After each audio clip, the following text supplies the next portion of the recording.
CBSE അഖിലേന്ത്യാ medical പ്രവേശന പരീക്ഷകൾക്ക് തുടക്കമായി ശിരോവസ്ത്രം മാറ്റാതെ പരീക്ഷ എഴുതാൻ കന്യാസ്ത്രീയെ അനുവദിച്ചില്ല എന്ന പരാതി ഉയരുന്നു.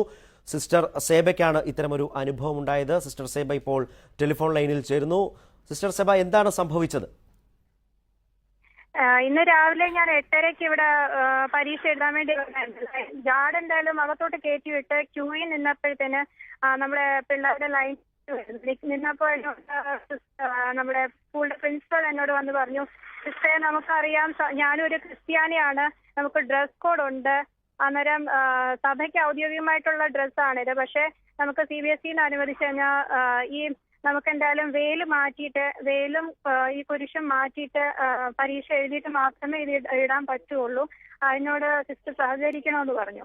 അപ്പോൾ ഞാൻ ചോദിച്ചു, എന്നാ പിന്നെ ഈ ചെക്കിങ് എന്തായാലും നമ്മുടെ കൈ പേപ്പേഴ്സോ എന്തെങ്കിലും ഉണ്ടോന്ന് അറിയാൻ വേണ്ടി അല്ലേ ചെക്കിങ് നടത്തുന്നേ, അപ്പോൾ അത് കഴിഞ്ഞിട്ട് എനിക്ക് എന്തായാലും വെയിലിട്ടിട്ട് പരീക്ഷ എഴുതാമല്ലോ എന്ന് ചോദിച്ചു.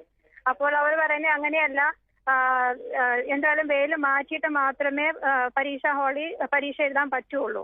എന്നിട്ട് ഞാൻ എന്താ പറഞ്ഞു, എന്നാ പിന്നെ എനിക്കൊരു സെപ്പറേറ്റ് റൂമായിട്ട് തന്നു കഴിഞ്ഞാൽ ഞാൻ വെയിൽ മാറ്റിയിട്ട് കുരിശും മാറ്റിയിട്ട് ഞാൻ പരീക്ഷ എഴുതിക്കൊള്ളാന്ന് പറഞ്ഞു.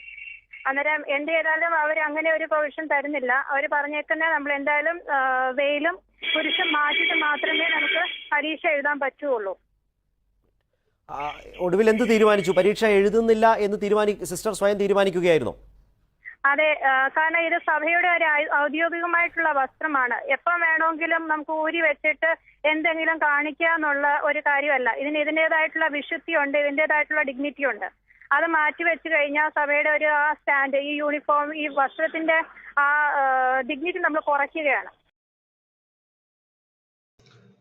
സുഹൃത്തുക്കളെ, സഹോദരങ്ങളെ, വീണ്ടും വീഡിയോ ഒരെണ്ണം കൂടെ ഇടാൻ കാരണം പള്ളുരുത്തി സെന്റ് റീത്താസ് പബ്ലിക് സ്കൂളിലെ ഹിജാബ് വിവാദവുമായിട്ട് ബന്ധപ്പെട്ടാണ്. അപ്പോൾ ഹൈക്കോടതിയിൽ നിന്ന് അവർ കൊണ്ടുപോയി കേസ് കൊടുക്കുകയും മാനേജ്മെന്റ് തന്നെ അവർ കൊണ്ടുപോയി കേസ് കൊടുക്കുകയും അങ്ങനെ അവിടെ നിന്ന് ഇത് സ്കൂളിൻ്റെ ചട്ടം അനുസരിച്ച് ഡ്രസ് കോഡ് അനുസരിച്ച് തന്നെ പിന്നെ വിദ്യാർത്ഥികൾ അങ്ങനെ ചെയ്യണമെന്നാണ് ഓർഡർ. പക്ഷേ അത് പിന്നെ കക്ഷി എന്ന് പറയുന്നത് വിദ്യാർത്ഥികളുടെ പ്രതിനിധിയായിട്ട് ആരും പോയിട്ടുമില്ല.